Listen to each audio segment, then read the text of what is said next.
Well, thank you, everybody. Oh, good. I've got two mics running. Is there a real tall guy in the audience? Who's a tall? Yeah. Would you sit up here when they throw tomatoes at the end? I need something to hide behind. I need somebody who's really good with a screwdriver. Who's really good with a screwdriver? Come on up. Hurry up. Hustle up. Rule number one, have audience participation, right? So what I want you to do, you could like sit down there, take this apart, okay? Don't lose the screws, take it apart, and when you're finished taking it apart, you can pass it around. There's something really cool inside that people just gotta see. So, Internet of Things security. Let's start. A network of interconnected objects. So the key takeaway is you've got interconnected objects with some embedded radio transmitter, and they send and receive data. So you've got an uplink and a downlink in the Internet of Things. And that could be pretty bad. And the number of devices, when I wrote this slide 2 weeks ago, it was at 50 billion, and I just read this morning the latest estimate is 60 billion. So there are billions of devices in the Internet of Things coming along, and that's pretty incredible. And for these threats, or for these devices, they all operate in the broader radio frequency spectrum. And we're going to talk about that spectrum today and what its impact is on you and some of the things you'll hear about that spectrum. And I'll lay it all out on the line so you get the ground truth from me. But basically, you start to see a whole bunch of protocols with these embedded devices. And these protocols are all kind of interesting. And as you start to study IoT security, you'll get very familiar with these protocols and what they do. So when you come away with a download today, you'll have some basic information of what those protocols are and where they lurk in the spectrum and how to find them. But there's the Internet of Things at a glance. It's actually an ecosystem. It's from the watches we wear on our wrists. And I got this really cool Garmin Fenix 3, and it sends me email messages back and forth and tells me when my phone's ringing and connects to the web through my smartphone, to a whole bunch of things in our infrastructure. And it's infrastructure heavy. It's also network heavy on the back end. Well, there's a couple of problems in this. The first one is most of the IoT devices are connected via radio frequency, and the exact specifics aren't known, but the bottom end is 70% going to 80%, probably about 90% by the time those 60 billion devices roll out somewhere around the year 2020. So that's a pretty significant thing. And because they're not on the wired network, that means you don't see the protocols. So if you go to your firewall and say, look for Zigbee or look for WiMAX, your firewall doesn't know what that means. So that's starting to create some issues for us as security people. Many of these things, these IoT protocols, are single use. So you can control the lights, you can control the air conditioning, you control the HVAC. It starts to become part of your infrastructure, and in some cases, it's within your critical infrastructure of your facility. And now, when you have these billions of tiny little devices, like a watch, like a pressure gauge, how do you patch them? Even when a security vulnerability becomes known, is the manufacturer send like a water guy out, a water meter guy out to go patch your sensor? Or does he connect to it remotely to patch your sensor? Or just how does he manage this? And how do you know that this is going on, that somebody is actually on your infrastructure doing security patches if they can do them? Chances are that they don't do them. They just let the devices sit out there and become vulnerable for a long period of time. Now, by now, all of us, we all security experts, raise your hand if you think you're a security expert. My hand's down. What? That's, vague diagram I pulled out of the web. You start down around port 20 up to port 47808. Most of us understand what those protocols and ports are, and we know how to secure them, right? We all got that pegged. And wired security, most of us have that pegged, or at least we have a methodology for dealing with it. And we're spending billions of dollars a year, I guess, defending that wired network. And we get to the Internet of Things and all the wireless stuff leaving the facility. We've got gigabytes of data going back and going forth, uplink and downlink, and nobody's watching.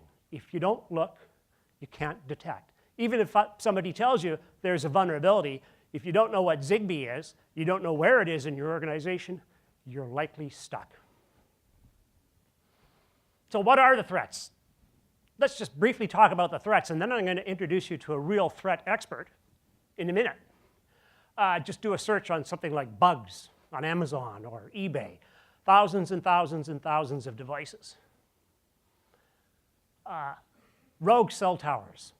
In 2014, a rogue cell tower was known as a stingray. It was the domain of law enforcement and intelligence services.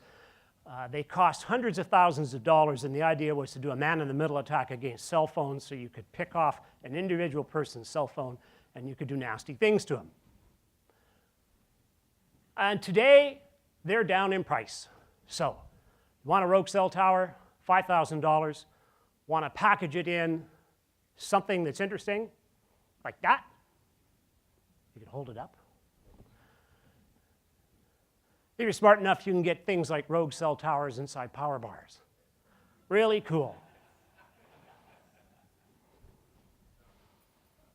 Now, before I get on and on talking about the threat, I understand a little bit of the technical threat. I think you should hear it from a real threat expert to add some context into today's discussion, because context is always good. That the threat guys like me were running around saying, there's a threat, there's a threat. You need a context. So I'm going to introduce you to Nicholas Shirkogo, one of the finest cyber threat guys I knew in the Chief of Defense Intelligence, where he ran the cyber threat cell for CDI for a number of years. Nick, come on up. Push for the green button. Green button advances. Good morning. Thanks for the opportunity, John. What I'm going to do very briefly is just talk about, as John said, give us some threat context around these wireless devices. So I have an Intel background, so you'll hear me speak from an attacker perspective. It's not like I'm wanting to attack all these systems, but that is the perspective I'm going to provide context for. So there's basically three areas that I'm going to talk about. When is this likely to be used? How it will be used, to what usefulness to an attacker, and what are some of the risk areas from the attacker. So the main challenge in trying to project the threat of something that is not yet widely exploited is that we don't have that data to be able to make that assessment with any confidence. So in order to project the directed threat against something that is not yet seen, what we have to do is go back to basics and understand why attackers choose to attack things.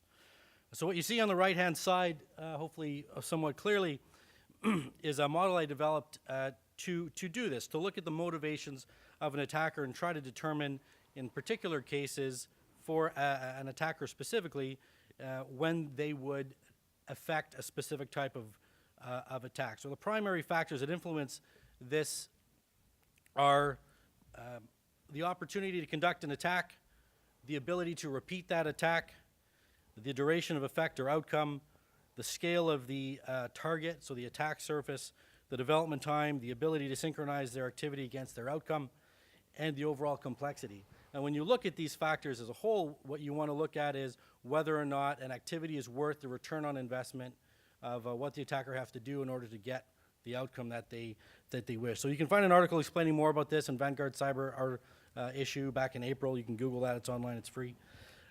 So when you look at this model and you apply it to this situation, basically what we come up with are two very simple statements, that adversaries will only use wireless threats when there is a specific return on investment compared to another option or method. The converse is also true, that scenarios where the ROI for using this type of exploitation is lower than other methods, those other methods are more likely. Awesome. So what are some areas where exploiting this type of technology could be useful for an attacker? Well, in cases where there are no monitoring for this type of wireless exploitation, it would be useful for sustaining access to a particular target, for reestablishing access to that target, right? And that's, again, going to be based on how that target is put together. It also, as John mentioned, has the capability of circumventing a lot of your classic choke point type security, your perimeter and your choke point on the network. This is useful to establish command and control and also to propagate between devices in a way that does not trip established network-based sensors. Degree of repeatability can also be very useful, although it's going to be dependent on the target environment. And it's also going to be dependent on whether or not that target is, again, monitoring for this type of attack. The last piece that's useful is the ability to invisibly pivot from one device to another through wireless interfaces. And I'm going to repeat this a third time, if the target environment is not being monitored. So risk areas. Why are understanding risk areas important from a threat context? It's important because we want to, there's two main things. First one, engineering. If we engineer to reduce, we raise the risk for the attacker, we're reducing the likelihood of those types of attacks.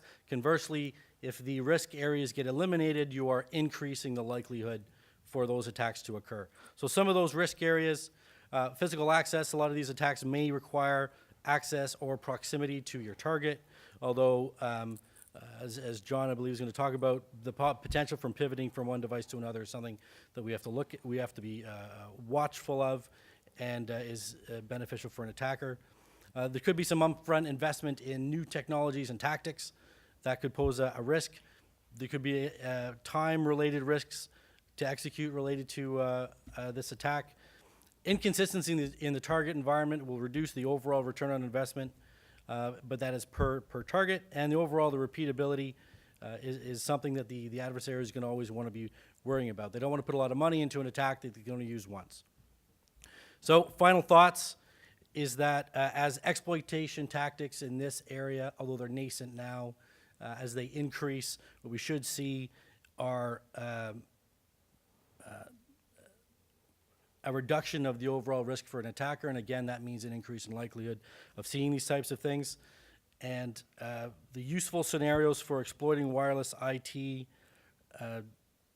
devices and protocols should increase over time. Again, increasing the likelihood that we see these types of things.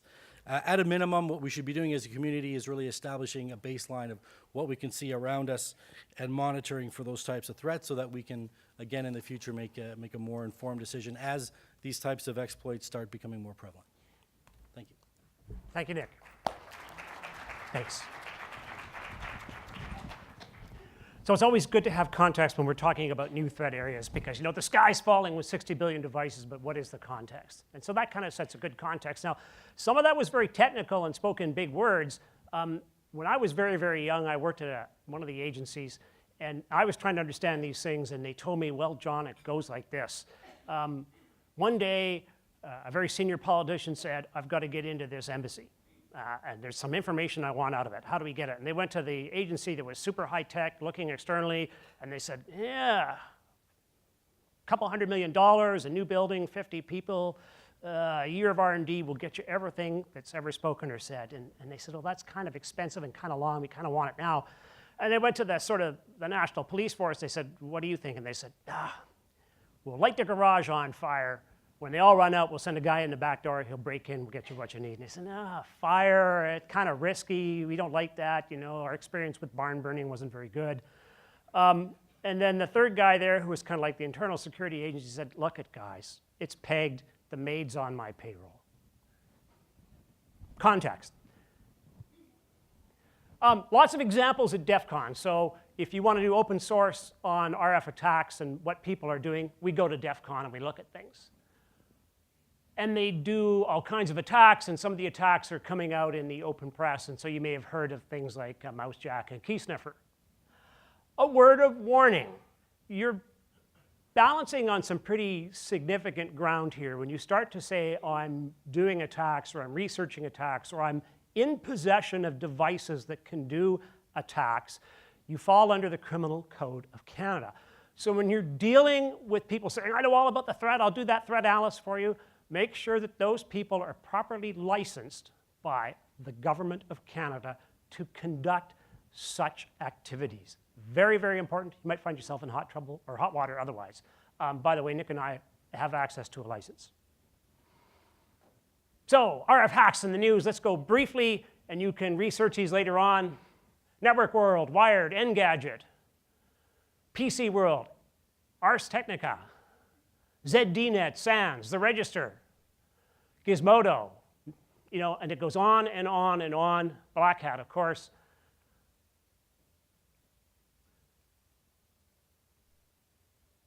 And more. This is the key takeaway.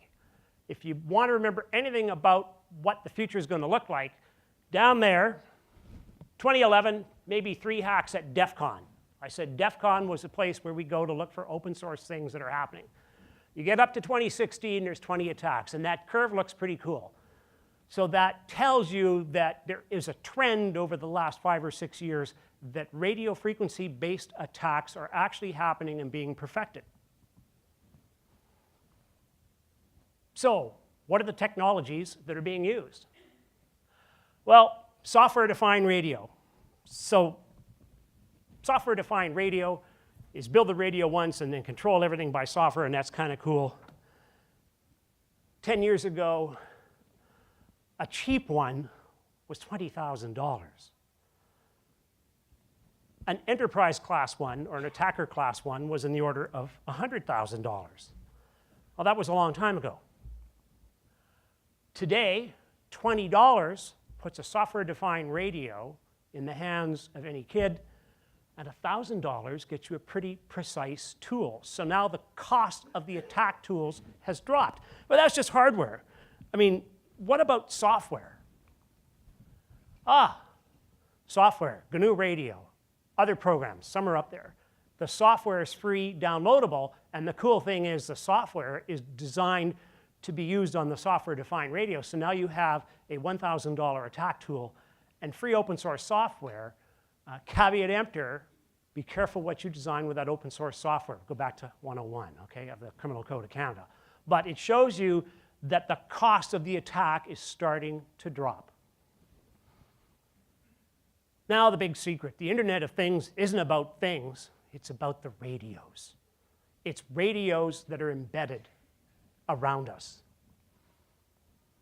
For example, that Samsung S7, look at that. 9 radios on the S7. That's kind of cool. Where do they operate? And you'll start to see a trend that these things are operating at the bottom end about 700 megahertz, 500 megahertz, and the top end at about 3.5 gigahertz. And that's where we're starting to see all of the protocols. So you don't have to say, 20 gigahertz, 28 gigahertz, 18. No. 50 megs to 6 gigs is where it's happening and where it's always going to be. We follow the trends, we follow the standards. There's a home automation hub. Similar sort of trend, look at that. Down at the bottom, 400 megs, up at the top, 2.4 gigs. The attacker's guide to the radio spectrum. If you have an attacker who's going after the Internet of Things, that's where he's going to be, in that sweet spot. He's not interested in that other stuff for a lot of good reasons. First of all, there are no targets there. Those 60 billion devices, they're going to be here. And this is where the current Internet of Threat or Internet of Thing threat focus is. We're going to look at these technologies. At the top, you see Wi-Fi, high data throughput, very short range. At the bottom, you see things like Sigfox and on-ramp, very low range data, but very long. And I can confirm that Wi-Fi has a range of 1 kilometer. You know, 15 years ago, I was doing this, testing. Yeah, 1 kilometer was pretty good. You'd get a decent Wi-Fi signal, and you'd get it off of devices that weren't supposed to be turned on, but were, and allowed you to do some pretty interesting tests. And that's just Wi-Fi. And if you're a really good PCMCIA card, who remembers PCMCIA cards? Well, the first wireless cards are in there based on what the Harris chipset. If you took that little cover off, you could solder in a new antenna connection, and it would go to this thing here, which is a big antenna with an even bigger amplifier on the back, and all of a sudden, you had an attack tool. And there's an attack tool on that thing that I haven't loaded up in years. It's called Flamethrower. And Flamethrower was a euphemism for flamethrower. But if you remember the days of Wi-Fi deauthentication attacks, you could just throw out deauthentication frames and you could take Wi-Fi off. And the concept was this was a tool that was run under Windows 3.1 1. And you could sit there and say, oh, target network, let's flame it. We didn't release that tool into the wild. Section 101. Okay, it was a great tool to experiment with, but never released into the wild. So there are some responsible people out there. Right? So what's the first thing that an advanced persistent threat does? Reconnaissance, reconnaissance, reconnaissance. Here's a guy. He put a Zigbee collection device on a drone, and he went around an industrial park and said, what Zigbee is out there? This has already happened. So he's going after Zigbee. Why? Because Zigbee had some interesting things to it. It was an unsecured protocol. He flew a drone around and said, look who has Zigbee. I've done my reconnaissance. Now that I've done a reconnaissance, I know if there's Zigbee in the organization I want to attack. And that's just Zigbee. There's a lot of other protocols out there too. So that's kind of interesting. And the real problem is that today, if we care to look in our organizations, we find that it's ready for radio, and when you look, you say, oh my gosh, there's an unconfigured Zigbee network over here, there's a Bluetooth keyboard or a mouse running here with a vulnerability. We start to see these things when we start to look into organizations. So what we need, though, for this new field is a methodology, and just like everybody else, I think we should look at something similar to detect, analyze, and respond. But we're dealing with radios. And that's different. We're not dealing with routers, switches, hubs, and all that network stuff that people understand as radios. So who are the radio people that are really good? When I go out there and look for people, I said, well, this guy won the DARPA Spectrum Challenge with software-defined radio. That's pretty good. That's like at the top end of kind of researchers that are out there now. So those are the people that I have discussions with, and it's very interesting what they do. But let's get back to detect, analyze. And I throw in locate and respond because locate is kind of like a subset of analyze, but deserves special mention. In detect, the trend these days, we use collaborative software-defined radios. We don't use these big, heavy black boxes and run a computer on them. We actually take the chips, we build them into a sensor. You build a special purpose sensor with multiple software-defined radios on a single sensor platform, because then you can do an imaginative things like it. You can say one spectrum, look over here, the other radio, look over there, the third radio, do this, continually scan, and you start to get some intelligence in the way you scan for information and find unknown signals. Analysis is to use device fingerprinting. What's in the device? So what's in that cell phone? Those 7 radios in that Samsung, can you analyze all of those? And yes, if you're good, you can. But when you start to do analysis of protocols, it means you're doing some heavy lifting mathematically. It's not the sort of thing that's done on a laptop in a multi-user large institution. You're talking of a backend that's run on the cloud where you can get the processing power you need to look at the hundreds, if not thousands of devices in an organization with 5, 6, 7, whatever radios on them. And when you do your analysis, if you drop down into the protocol level, you can start to say, I can create something that's very interesting for the security world. I can create something called a radio frequency persona or an RF persona, meaning that cell phone that belongs to whomever, you can say, this is somebody's cell phone. I know who it is. And if I tie that in to something else, which I'll show you later, the RF persona becomes very interesting from a security perspective. We're associating devices with people. Locate is localization. If you say there's a threat, and a radio frequency threat, in my days from electronic warfare, I can remember sitting there just before the jump off into Panama. There's a threat, and the first thing the colonel says, where? Got to localize. You got to give him some geolocation context to say the threat is here, and he'll say, oh, great, I'm not worried about there, I'm worried about over here, thanks very much. When you walk into the senior people and say there's a threat and you don't tell them who, what, and where, they get kind of excited. And we respond. So response is making sure you have some human readable information that you can give to the people that need to make decisions. So the RF persona is very interesting. It's a convergence of physical and cyber security. You know all the radios, and if you tie it into access control systems and access badges, you can say, oh, the radio belonging to the person is in the facility. Because there are various esoteric RF attacks that say, I'll make somebody else's radio look like something else. And if the radio is present and the persona is not, the person is not, well, that creates something interesting to go analyze. So, detect. Let's drill down and detect. I talked about frequency bands. You're going to talk to some people out there and say 28 gigs, 32, whatever. No, no, no, no, no. In this IoT of 60 billion devices that's coming, we're there. And there's the top protocols by front end, where W is Wi-Fi. 50 megahertz to 6 gigahertz, no further. Don't get sucked into buying very, very expensive tools which will do nothing. Because the thing about software-defined radios, 6 gigs is cheap. After that, it's new sets of chipsets and converters, and they become very, very expensive. And lots of vendors would love to sell you a 28 gigahertz radio. It's going to sit there and do nothing and report on nothing. It's like going to port 100,000. I'll block port 100,000 on your firewall with my new box. You know, we don't have a port 100,000. And the detection has to be scalable, right? So if you're putting sensors out there and detecting, it's got to scale from the single office, which many people are pretty good at doing now, to whole buildings, to multiple floors, to things that are spread geographically worldwide. You know, if you take the example of a military, you have a headquarters here and you've got a deployed headquarters somewhere in the world. You want to be able to scale that detectability with your sensors, or of your sensors. And remember, you're analyzing a multi-protocol Internet of Things environment. There are billions of devices and more protocols coming. That kind of analysis is not done on a laptop or a workstation. It's something that requires some pretty heavy lifting in the back end. So the enterprise class systems that are out there right now are doing it on the cloud. And by analysis, I mean this. Many people will come and there's a pretty signal. That is GSM. You've got GSM in the environment. Wait.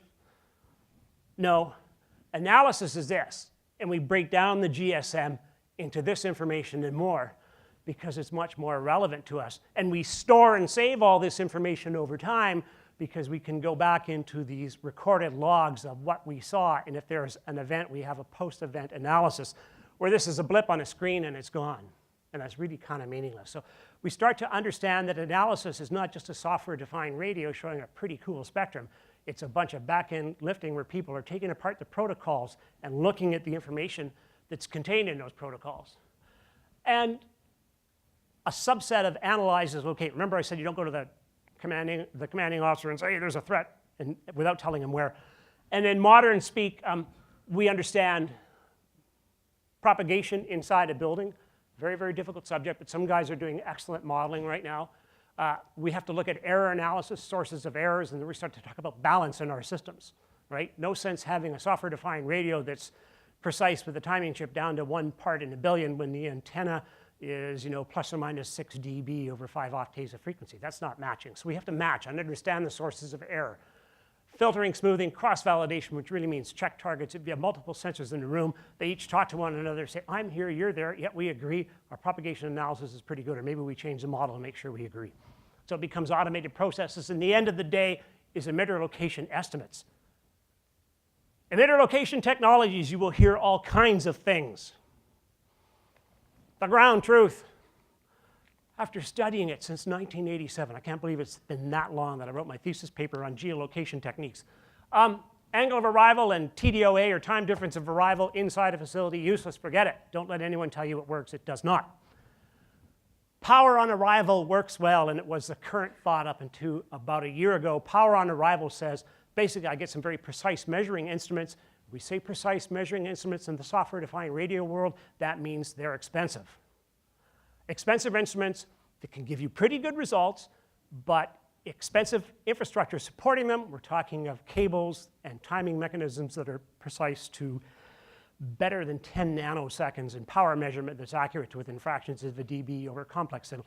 Very difficult thing to do, but it is done. Some guys do have products that are very precise. The cost and the complexity does not scale to enterprise class deployments.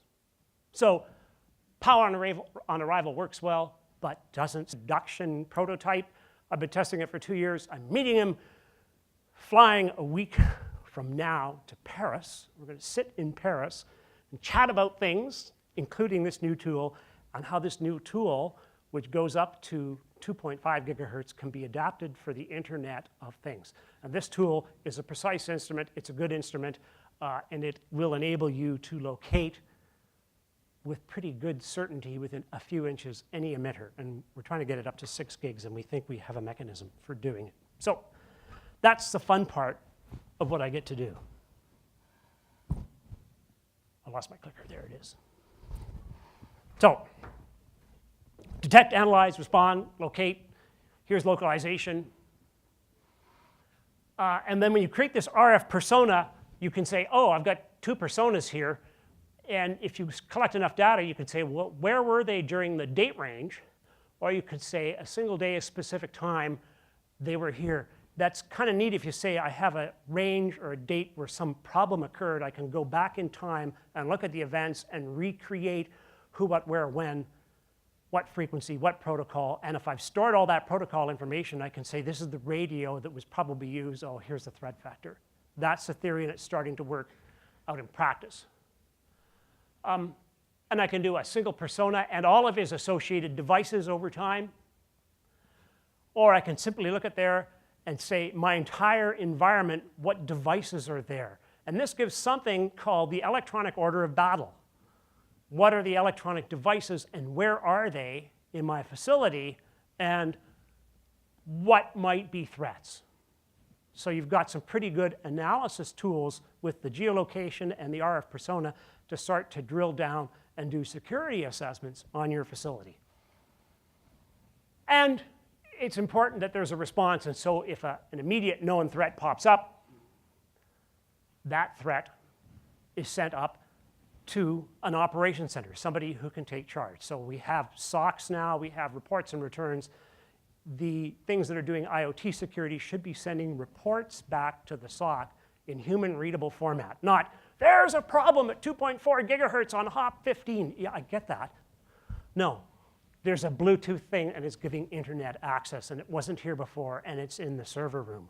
Oh, that's kind of important. And if you have a basic tool like Marty Kaiser, you can run down there and say, it's this server here, and pluck it out and find out what happened. Maybe find the Bluetooth dongle that was plugged into the port at the back. So that's, where we think you should go. Well, I'm a smart guy, been around a long time, and one of the things I've been asking myself for 15 years is, what does the other guy do? What does the enemy do, right? What does he do? How does he do things? Because, if he's not doing anything, either he's dumb, and I don't think he's dumb, or maybe he's doing things. If he's doing things, maybe I want to take note of what he's doing and why is he doing it. There is the GUI that I cut out of the screen of the Russian export system. And the Russians, when they see a protocol they don't like, they do jamming with a Cassandra SJ11A. Push a button and jam now. Yeah, they do jamming. Da, tovarichy, radio elektronikaya borba возвращается. Comrades, the struggle for the airwaves is back. NATO radio electronic combat. They haven't lost a beat in 30 years. It's great to see. Please don't jam. We can't do that legally in Canada. I think that's also under the criminal code, thou shalt not jam. Any system that you have should be sending up reports, and your response should be dealing with it in a logical way with a tool, not by brute force jamming. We're not flying fighter jets. We are looking after networks. So, where do we think these sorts of systems are useful right now? Well, there's lots of classified facilities out there. Last time I heard, the number of secure compartmented information facilities was growing at almost an exponential rate, and it was hard to figure out what they were all doing. And your sweep teams come in once a year, once every 2 years, maybe once every 3 years. Maybe you want to put an automated system in there and move it around from facility to facility to say, what's in my facility and where is it? So you can say, oh, there's supposed to be no wireless facility, but guess what? There's Zigbee in the air conditioning unit attached to the wall. Or maybe we want to get rid of that kind of thing. So this is where we see the tools initially going for high-value facilities where you want to find the Zigbee, the Z-Wave, the home security, or the wireless systems, the security systems, all that stuff, and maybe get rid of it or mitigate it if it poses a threat. The other place is in digital force protection. There's lots of VIP conferences, and we see Fortune 500s moving away to things like Montebello, and they'll buy out Montebello for 3 days and have a conference there with all their CEOs. Maybe we want a portable system that can sit there and say, hey, there are a few things out here that we need to be aware of in these protocols, and we also want the handheld tools to go with us so we, as a practitioner, can say, there is an emitter, it's over here, what am I going to do about it? And mitigate it or accept the risk. Like I say, we don't want to jam. That's always a bad thing in North America. And similarly, if we have deployed operations in the military, it's where we see these sorts of things because we have allies showing up, people coming in and out. It's good to know who's parked the emitter right beside your headquarters and why it's there and what it's doing. So knowledge is power. When you have critical infrastructure, there are IoT things in the critical infrastructure. Maybe we want to start examining our critical infrastructure because, you know, big server rooms like this exist. I saw one at State Farm many years ago. It was 2 rooms this size, 4 to sitting with computers where they ran their insurance, and one was production and one was dev. They always, and great. They consume a lot of power. Okay, they had their own power facility. They consume a lot of HVAC. What if the HVAC was controlled by Zigbee or some other protocol that wasn't secure? How would it be if that drone that flew around in the reconnaissance said, I'm just going to take down State Farm for 2 days and hold them ransom? August the 30th, hotter than Hades, air conditioning's on high, drone goes by, yep, you got Zigbee controlling your HVAC, shut down the HVAC, turn up the temperature. I want $1 million in 1 day or your servers are all going to melt.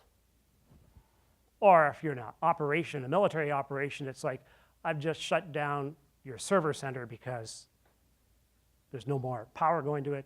The heat's been turned on. The people can't work. I don't know about you and me. Computers can sometimes work to 30 or 50 degrees Celsius. When it's 50 degrees Celsius in the computer room, the computer guy's running out the door. So we can detect things in our critical infrastructure. The most important thing today is to ask ourselves the question, where is IoT? What IoT devices are running in our organizations now? That 60 billion devices is coming. There's stuff already in the infrastructure.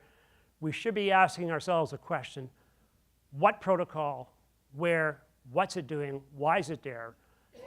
And creating an awareness of this potential security vulnerability that might be there.